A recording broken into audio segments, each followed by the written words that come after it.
Good morning students. आज हम आप लोगों के सामने एक चैप्टर शुरू करने जा रहे हैं। उसका नाम है विदेशी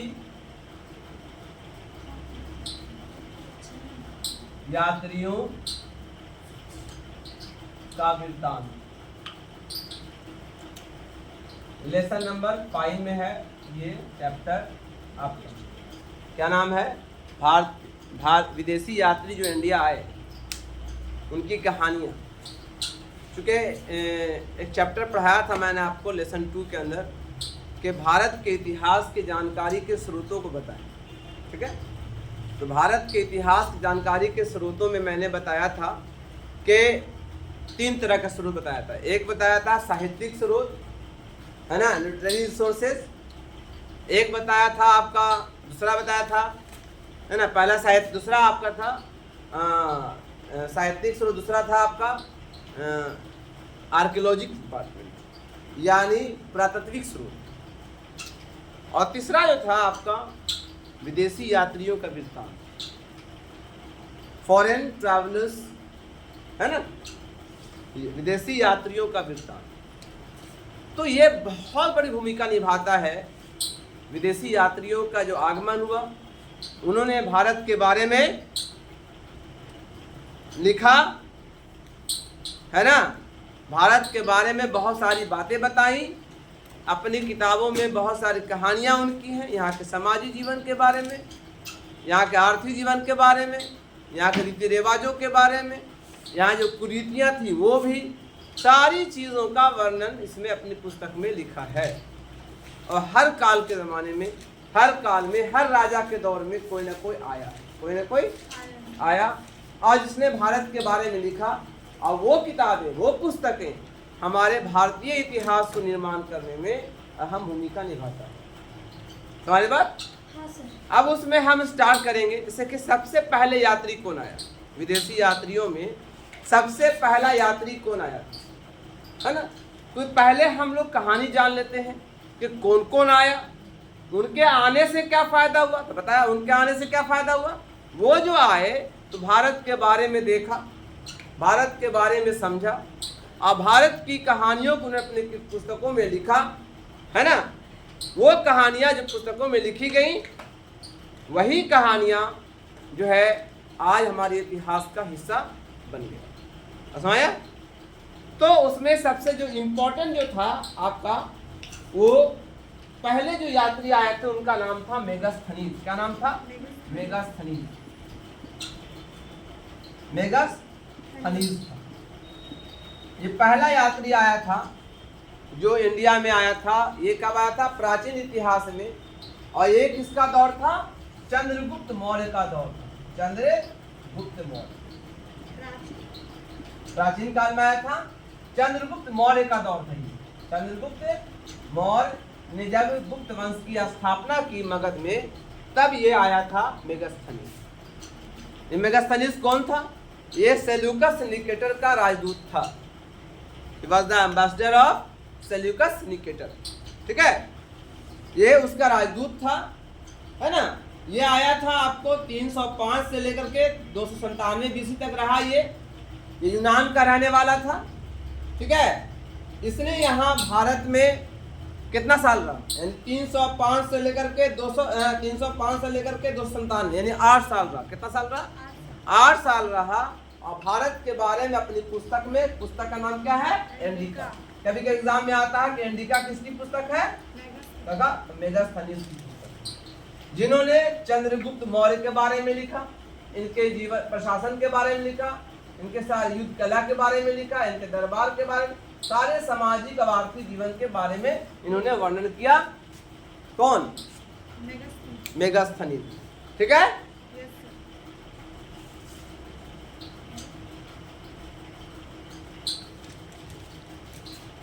नंबर 2 जो है फाहियान। फाहियान एक है, और एक है होएनसांग, और एक है इत्सिंग। ये सब चाइनीज यात्री थे। होएनसांग कब आया?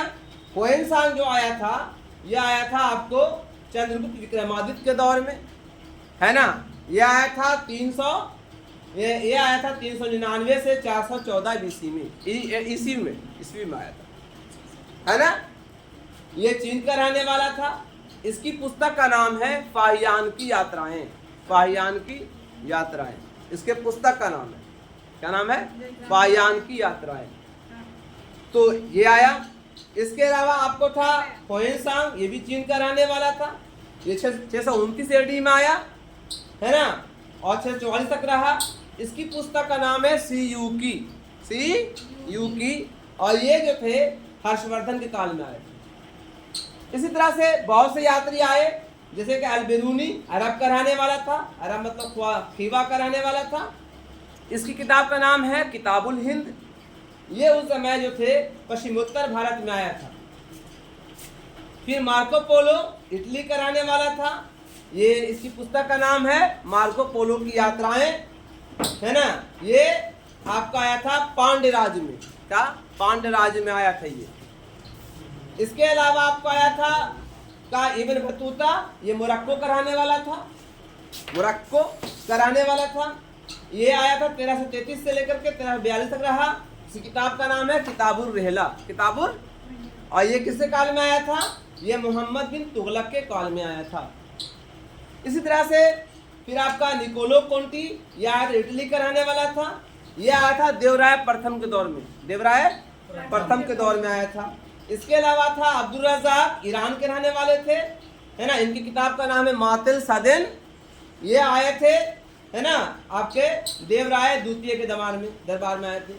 इसके अलावा अब्दुल रज़ाक थे, ये भी देवराय द्वितीय के दरबार में आए थे। फिर अफनासी निकेतन, ये जो है आपका ये रहने वाले थे रूस के। ये आए थे समुद्री यात्रा किताब, इनकी किताब है समुद्री यात्रियों का वृत्तांत। समुद्री यात्रा किताब का नाम है, और ये मोहम्मद शाह द्वितीय के दौर में आए थे।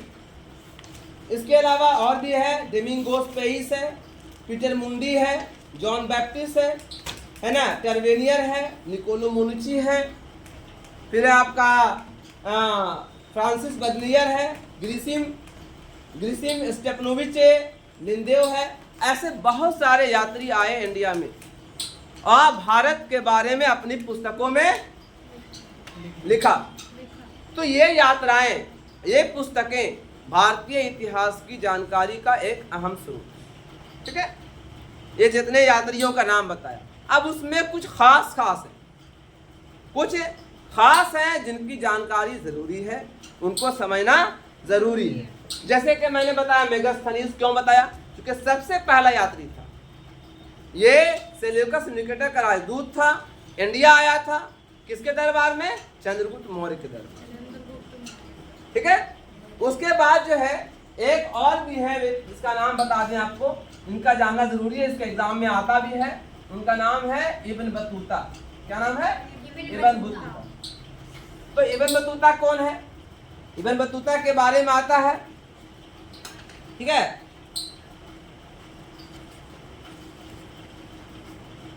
इब्न बतूता जो है अल-बिरूनी की तरह ये भी था, है ना, ये भी अल-बिरूनी की तरह आया था। ये अफ्रीका का प्रसिद्ध यात्री था। कहाँ का रहने वाला था? अफ्रीका का रहने वाला था ये बाबू, है ना। और ये 24 जनवरी 1304 को इंडिया आया था। नहीं, 24 जनवरी 1304 को ये मोरक्को में पैदा हुआ था, इंडिया नहीं आया, मोरक्को में पैदा हुआ था। ये खाना बदोश था। क्या था? खाना बदोश मतलब ये पढ़ना लिखना नहीं जानता था। इसका पूरा खानदान घूमता रहता था, यहाँ वहाँ वहाँ, कहा जाता, हाँ, घुमक्कड़ लाइफ थी, खाना बदोश था इसका। इसने 73 वर्ष तक सफर किया, 73 ईयर्स। कितना? 73 वर्ष तक सफर किया उसने। और कहा जाता है कि 77,640 मील का सफर किया। 77,640 मील का सफर किया। ये पढ़ना लिखना नहीं जानता था, पढ़ना लिखना, इसलिए इनके 3 साथी होते थे, 2-3 साथी थे। साथी को ये बोलता जाता था और ये जो है साथी उनके बारे में लिखते जाते थे, कहानियों के बारे में। ठीक है। तो साथियों द्वारा रचना की गई, और इसकी किताब का नाम क्या है? किताबुर रहला। क्या नाम है? किताबुर रहला किताब का नाम है। ठीक है। ये कई पार्ट में लिखा हुआ है, कई भागों में लिखा हुआ है ना। और ये जो है कई जगह गया। मोरक्को से इंडिया आया, इंडिया से ये श्रीलंका गया, श्रीलंका गया, सुमात्रा गया, चीन गया, ऐसे बहुत सारे गैर मुस्लिम देशों में इसने सफर किया। कहाँ आ रही हो? प्यास, पानी नहीं है, नहीं है पानी, मन नहीं लगता है, ठीक है। किताबुर रहला एक बहुत बड़ी पुस्तक है जो भारत के इतिहास की, खास करके मध्यकालीन भारत के इतिहास की जानकारी देता है। जैसे मध्यकालीन भारत में कई बहुत सारे ऐसे रीति रिवाज थे, उनकी कहानी इसमें है। जैसे कि सती प्रथा के बारे में वर्णन है, ठीक है, ठीक है। उस समय के रीति रिवाज हिंदू धर्म के, उस समय हाल ऐसा था कि कोई विदेशी यात्री आता था तो उससे बात करना लोग पसंद नहीं करते, क्योंकि अजनबी समझते थे ना, अजनबी समझ के उससे बात करना था। और यहाँ की भाषा दूसरी थी उस समय, और बाहर की भाषा दूसरी थी, तो भाषा का भी बड़ा फर्क था, है ना। भाषा का, लैंग्वेज का से कम्युनिकेट करना आसान नहीं था, लेकिन फिर भी इन लोगों ने भारत के बारे में बहुत कुछ लिखा है। उन्होंने सड़कों के बारे में बताया, यहाँ के सड़कों के बारे में, यहाँ के रीति रिवाजों के बारे में। सारा सवाई बाहर आ जाता है, रुकिए अभी एक थाप लगावे ना, सारा दही बर्रा जितना भी है ना, है ना। उन्होंने कई शहरों के बारे में बताया, दौलताबाद के बारे में बताया इन्होंने, है ना।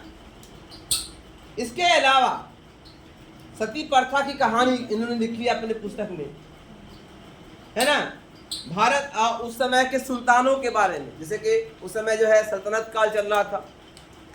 1206 में भारत में सल्तनत काल की शुरुआत हुई थी।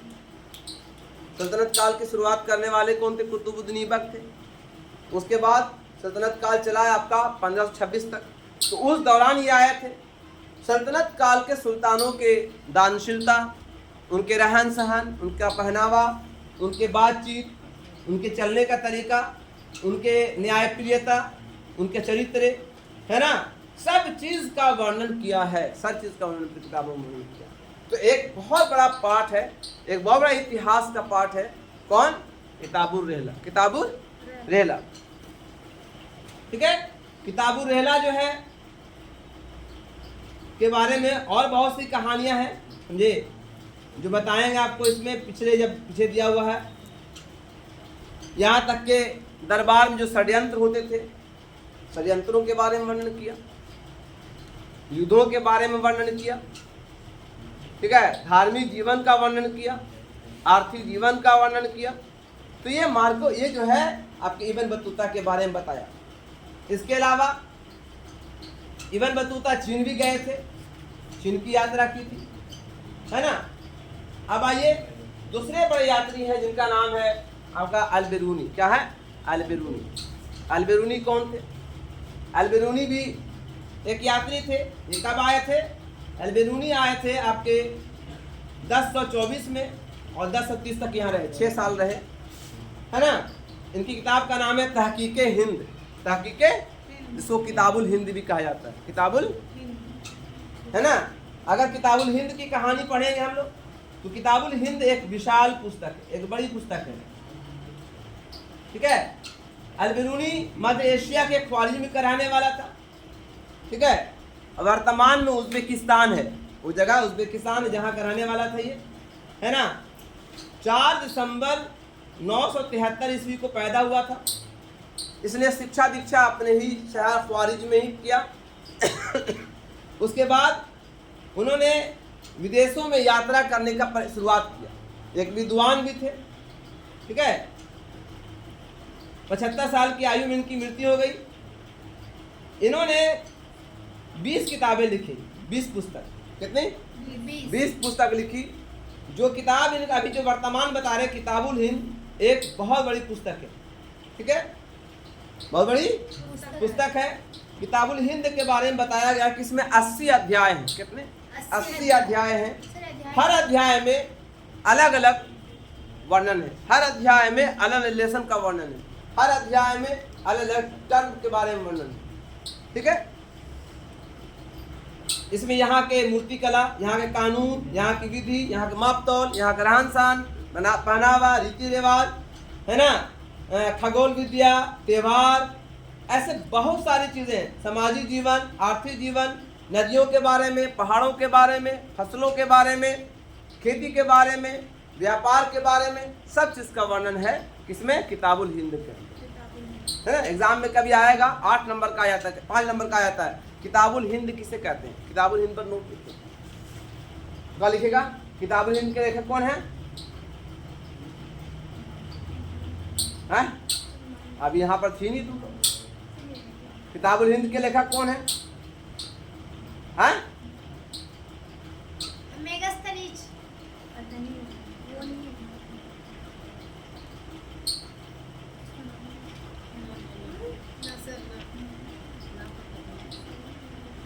किताबुल हिंद के लेखक कौन है?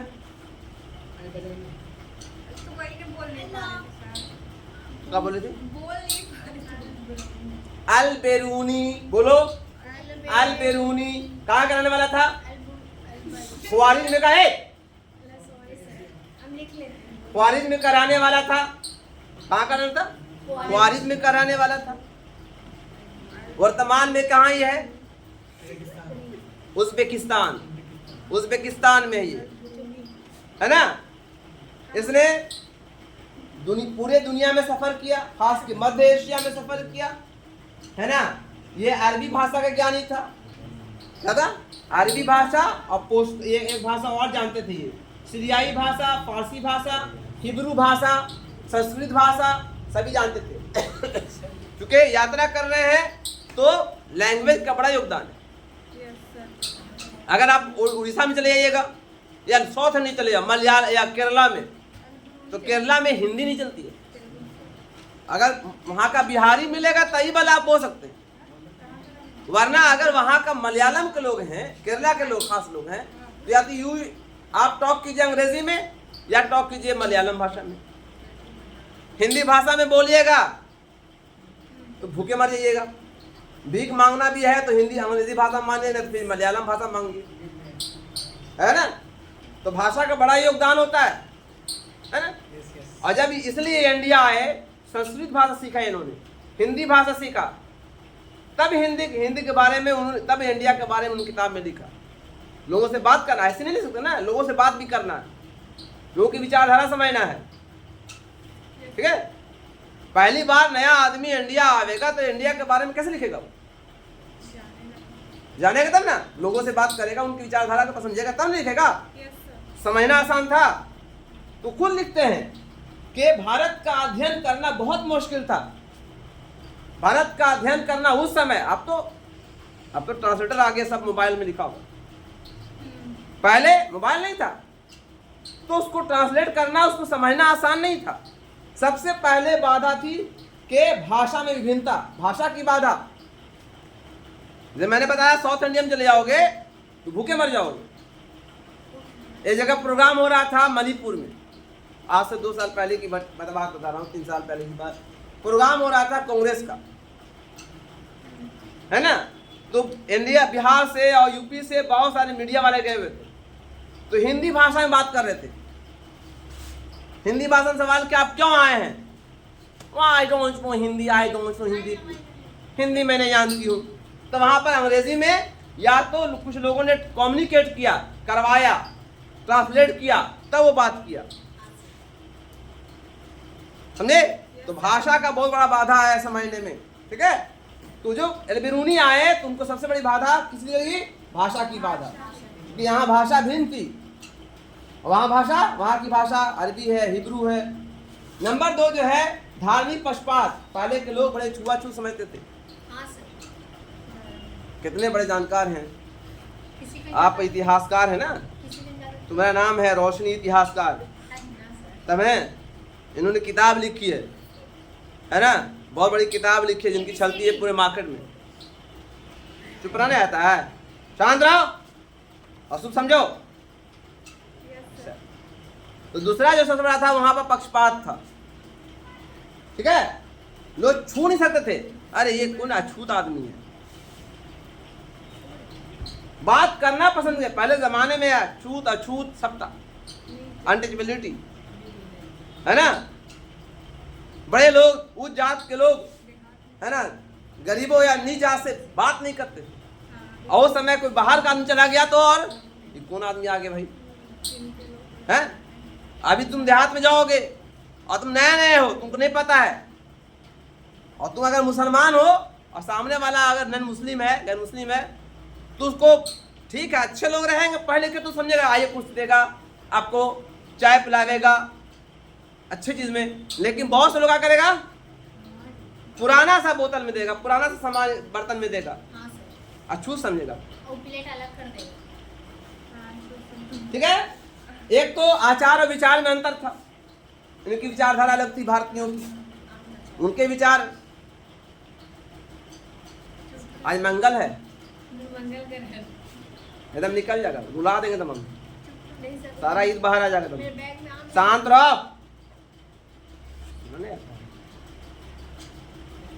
ठीक है। इसके अलावा रीतियां बहुत अलग थी, है ना। अब आज के जमाने में सती प्रथा हो जाए कैसा रहेगा।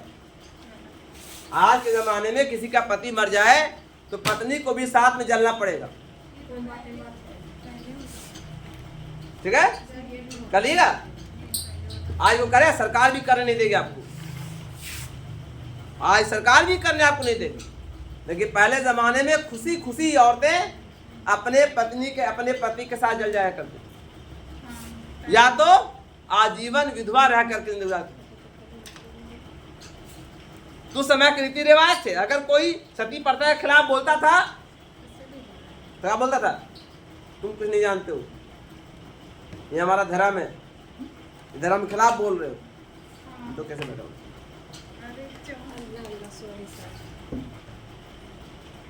एक दिन तुमको ऐसी पिटाई करेंगे कि तुम सुधर जाओ। मेरी माँ बहुत खतरनाक होती है, मारते हैं, वो खतरनाक नहीं मारते हैं, इसलिए हम सुधर जाओ, शांत रहो, चुपचाप सुनो। इसके अलावा उस जमाने में हिंदू अपने को आत्म गौरव समझते थे, हिंदू धर्म के लोग समझते थे कि हम सबसे ज्ञानी हैं, हमारा धर्म सबसे बड़ा ज्ञानी है ना। इसलिए दूसरे लोगों को लगाते नहीं थे, विदेशी वस्तुओं से घृणा करते थे,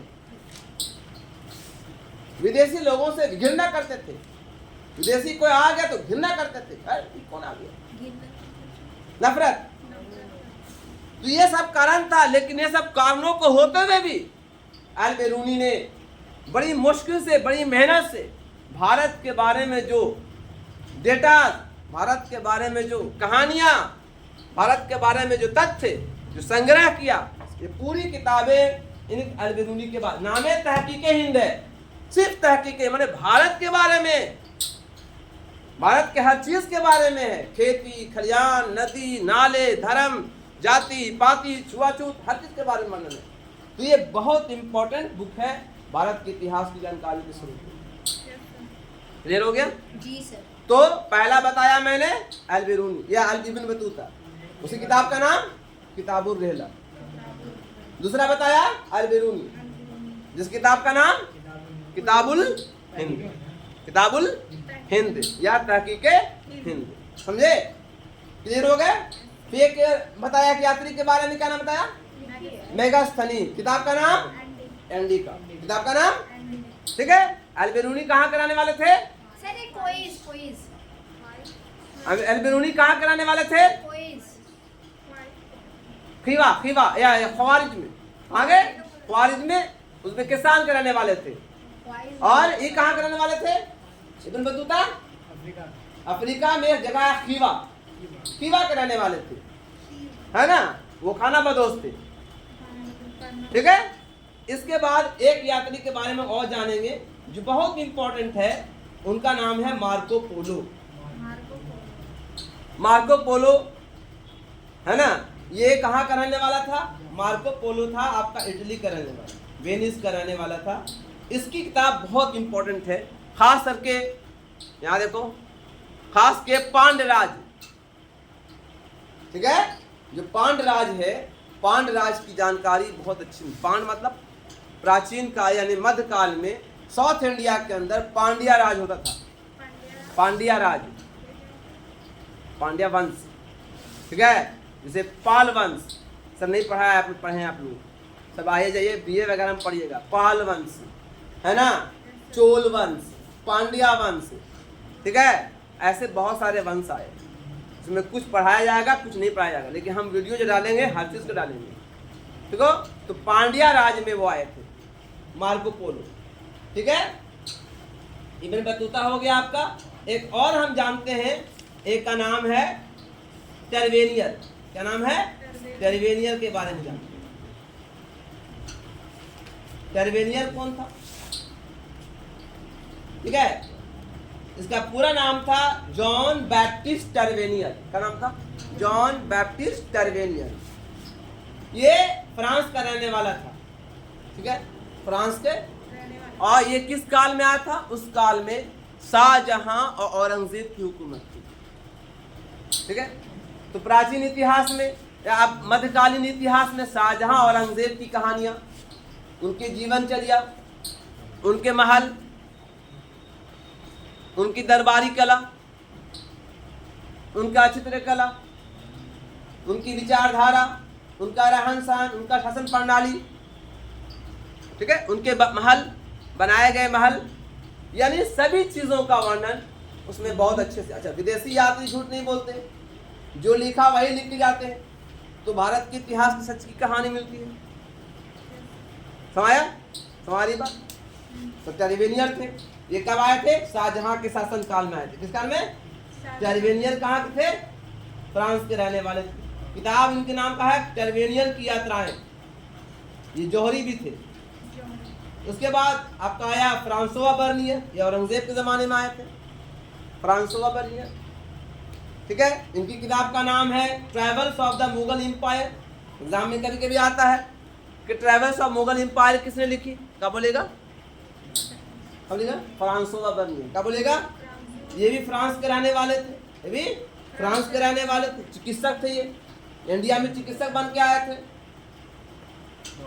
तो हर यात्री का अलग अलग ये है। जैसे कि आपको सवाल करेंगे तुमसे कि मेगास्थनीस क्या थे? तो राजदूत थे, है ना। फायान क्या थे? तो बौद्ध यात्री थे। होएनसांग क्या थे? तो ये भी यात्री बन के आए थे। अल्बेरुनी कौन थे? तो विद्वान लेखक थे। मार्को पोलो कौन थे? तो ये भी यात्री बन के आए थे। इब्न बतूता कौन थे? ये भी यात्री थे। निकोलो कोटी क्या यात्री थे। अब्दुल रज़ाक कौन थे? राजदूत बन के आए थे। अफनासी निकेतन क्या थे? घोड़ों के व्यापारी थे, है ना। एडवर्ड बरबूसा यात्री थे। इसके अलावा फर्नोवा नूनीज यात्री थे। फिर आपका पीटर मुंडी घोड़ों के यात्री थे, घोड़ों के व्यापारी थे। जेन बैप्टिस्ट टर्वेनियर यात्री थे, जौहरी थे बन के आए थे। निकोलो कोंटी तोपची थे। फ्रांसोआ बर्नियर चिकित्सक थे, है ना। ये संगीतकार थे, ग्रिसिम, स्टिपनिविच और लिंडेव, ये कौन थे? संगीतकार थे। तो किसी वो पेशा को लेकर के आए थे इंडिया में, और यहाँ आए, इंडिया के बारे में लिखा, किताब लिख डाला। तो पढ़े लिखे होते थे उस जमाने में, ठीक है। तो इस पुस्तक में, इस चैप्टर में हमने आप लोगों को कई यात्रियों के बारे में बताया। अब कुछ एग्जाम्पल के साथ हम आप लोग आते हैं, जैसे क्या क्या लिखा है इन्होंने। एक कई घटनाएं जो इनके दिमाग से गुजरी हैं, जो दिल को दहला देने वाली। दिल को एक कहानी ये बयान करते हैं अपने पुस्तक में। कौन? Ibn Battuta. हाँ,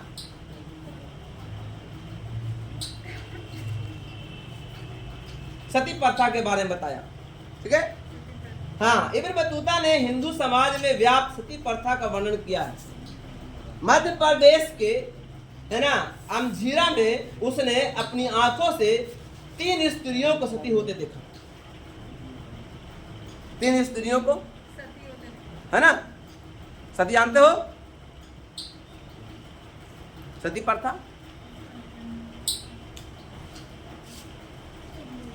सती प्रथा, जब किसी का पति मर जाता था तो पत्नी को साथ में जलना पड़ता था, तो सती प्रथा कहते हैं। सती 450 नंबर लाना है। यहाँ का स्टूडेंट 20 ठो लाया, 20 ठो 400 पार कर गया। एक लड़की तो 443 है, एक लड़का 451 है।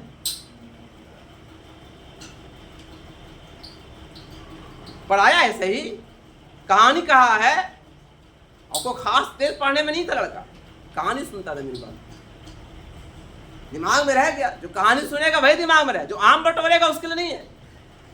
आम बटोरेगा, हाँ बैर बटोरेगा, ईद की कहानी बतावेगा, ईद में ही खाया फलाने का ढिकाने का, तो उसको नहीं मिलेगा।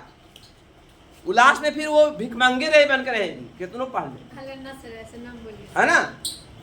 ऐसे में एकदम साफ साफ एजुकेशन जब भी मिलती है तो 5 चीजों से मिलती है। सुन लो पहले, ये 5 चीजें क्या है, कहां से मिलेंगी।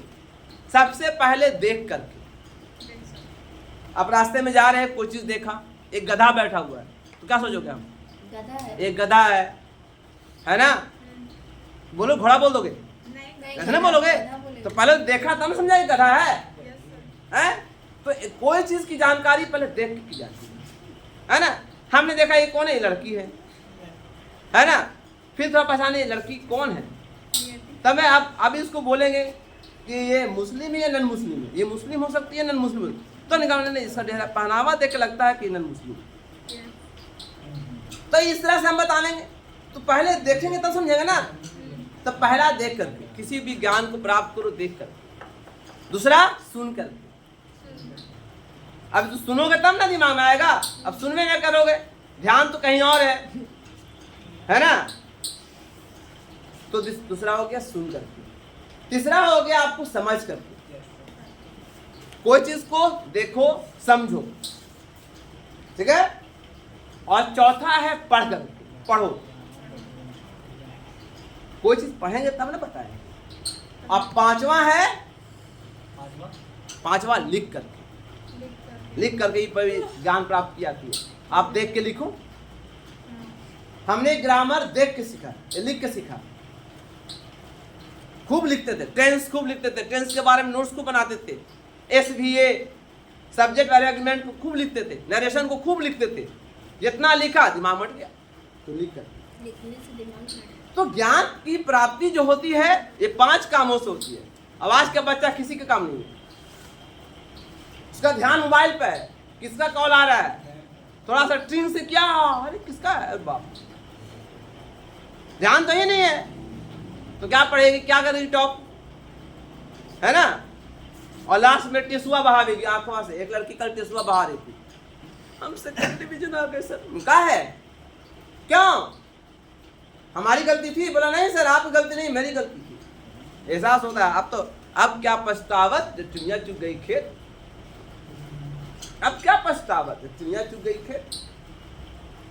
आपको दोबारा दे सकते हो, नहीं सर, हैं हाँ दे सकते हो, क्या बात नहीं है, दे सकते हो, दो, घर वाले कुछ रहेंगे 1 साल बैठ के, हैं बतावे तो थप्पड़ पर लगावे हैं, दोबारा देगी, पढ़ना लिखना ये दोबारा देगी। उसका पे विश्वास अब घर वालों से उतर गया, उठ गया, उड़ गया। क्या चाहते हो कि माँ बाप का विश्वास उठ जाए आप पर से, ना सर, तो पढ़ो, पढ़ो करके, हम भाषण नहीं दे रहे हैं, हम हकीकत बताते हैं। पढ़ेंगे सर। तो क्या देखा, मध्य प्रदेश में क्या देखा, सती होते देखा। सती का मतलब जब किसी का पति मरता था तो साथ ही पत्नी को जलना पड़ता था। कितनी भयावह मंजर होगा उस समय जब आग जल रहा था। और कई जगह पर ये रिवाज था कि अगर पति मर गया तो पत्नी को आजीवन अविवाहित रहना पड़ता था, विधवा बनकर रहना पड़ता था। सादा ड्रेस है ना, बाल मूंड दिया जाता था, सादा खाना। अगर उसकी बीवी मर गई तो उसका दूल्हा को कैसे किया जाएगा? रिवाज था, सती प्रथा का औरत के लिए था ये। उसके लिए नहीं, वो दोबारा कर सकता। अरे पितृ सत्तात्मक परिवार है, पति दोबारा शादी कर सकता लेकिन पत्नी नहीं। कोई बात नहीं, अरे ये अपना नियम चला रही है। नहीं उधर चलता होगा। हाँ सर, हम समझ गए, आपसे समझ सीधे माथा नहीं। रोजा लग जाएगा सर। माथा नहीं है। अच्छा अभी रोजा लगाते तुम, मजाक कर रहे थे। वीडियो चला था। सॉरी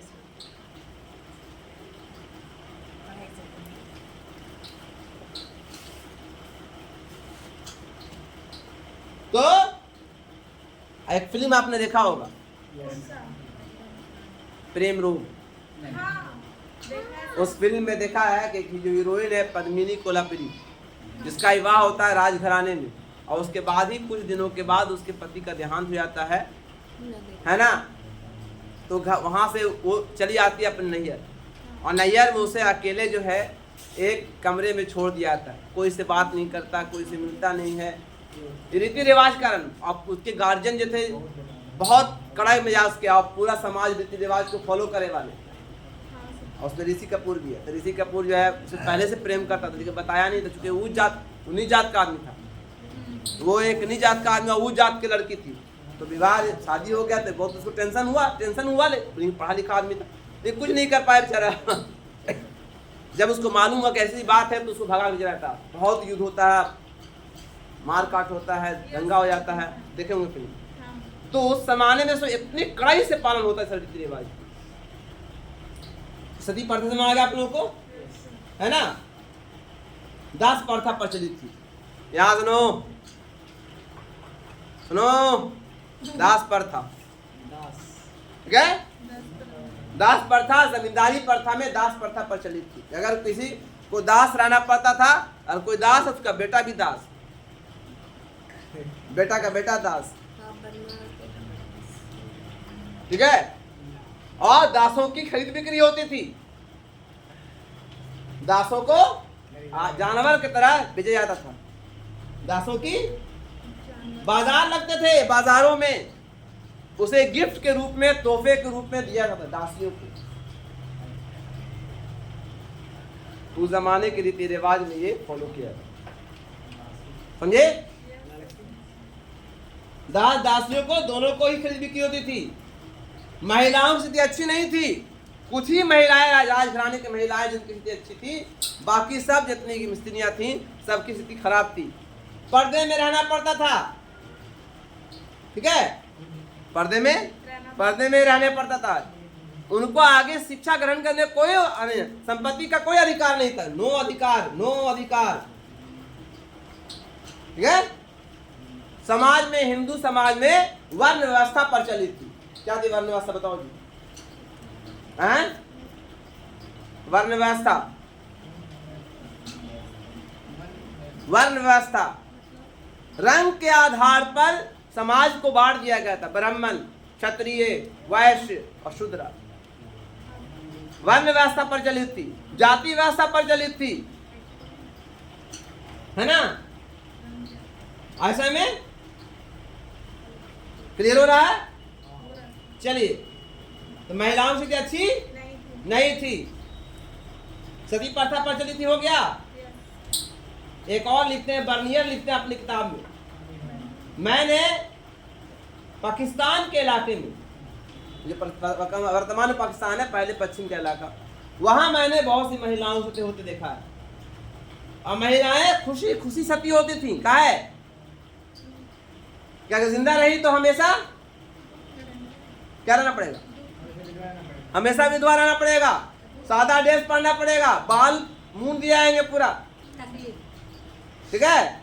आपको खाली नमक वाला खाना खाना है, इसमें कोई मसाला नहीं, सादा भोजन। देखे जा रहे लोग के खाली बजाते मिलता, उसको रहता कुटिया में, जंगल में, घर से बाहर किनारे जहाँ गौशाला होता वहां रहना पड़ता था। और डेली आपको पूजा करना है, एकदम समझिए कि एकदम आपको एकदम सादगी वाले, तो उससे अच्छा वो लोग सती हो जाती थी, मर जाते थे अपने आप से, ठीक है। सती प्रथा प्रचलित थी। लाहौर में भी घटना ये दिखाया इन्होंने, लाहौर में ये घटना घटी थी। छोटी सी बच्ची जिसकी शादी हो गई थी, उसको बाल विवाह का ही परिचय था, बाल विवाह, छोटे बच्चियों की शादी कर दी जाती थी। बलिस्टर बाबू देखिए सीरियल, उसमें है इसी टाइप का। हाँ, तो तुम उसी को एग्जाम में लिखना, बलिस्टर बाबू, ना सर, ना तुम उसी को फॉलो करो, नंबर दे देगा, शांत रहो, नंबर दे देगा तुमको। हमको अभी तक यकीन नहीं है कि आप 100 नंबर भी ला पाओगे। इंशाल्लाह। है एक लड़का जो है अभी जो है पास एग्जाम में दिया था 100 नंबर भी नहीं लाया, तो वही हाल तुम्हारा होगा। ना सर, ना बोलिए जो सर। पढ़ाई ना बोलिए कुछ, पढ़ाई नहीं तो क्या बोले हम आपको। हम पढ़ते हैं, घर में पढ़ते हैं। हाँ 1000। 1000 ला भी हम जो चेक करेंगे ना। चांद Sandra Bihar topper. Bihar topper उल्टी कर देंगे। अपने घर में टॉपर रहने नहीं करेंगे, बिहार टॉपर पढ़ाई के जो हाल इसका है घर में तो इतना ऊंचा आवाज में बोलते हैं ना, सब डर जाते यही सब रवे यही हो। तो उल्टी आवाज में औरत क्या करेगी और कुछ कर सकती है, पढ़ना लिखना तो है नहीं। हैं। हम बोलते हैं सब चुप हो जाता है घर में। चुप, ना सर। ठीक है, समझ आ गया आप लोग को। तो ये जितने भी यात्री आए, यहाँ के समाजी जीवन, यहाँ के आर्थिक जीवन, राजनीतिक जीवन, धार्मिक जीवन, रीति रिवाज, कल्चर, है ना, बहुत सारे बुरे कस्टम, अच्छी चीजें भी, ये सारी चीजों का वर्णन अपनी पुस्तकों में लिखा है। यहाँ की गरीबी, यहाँ की बेरोजगारी, यहाँ की खेती, यहाँ की नदियाँ, समझे। तो ये बहुत बड़ा पार्ट है, एक समझिए लेसन था इसका, है ना। मैंने सभी के बारे में यहाँ पर वर्णन किया है। अभी हम ये क्वेश्चन देंगे, ठीक है, इसको बनाकर घर से रखना है और आइंदा क्लास में इसको आंसर देना है आप लोगों को। इसलिए मैं आपको क्वेश्चन दूंगा, जो पढ़ाया मैंने उसको आंसर लिख के लाना है घर पे, ठीक है। Thank you. इस वीडियो को यहीं पर अंत करते हैं।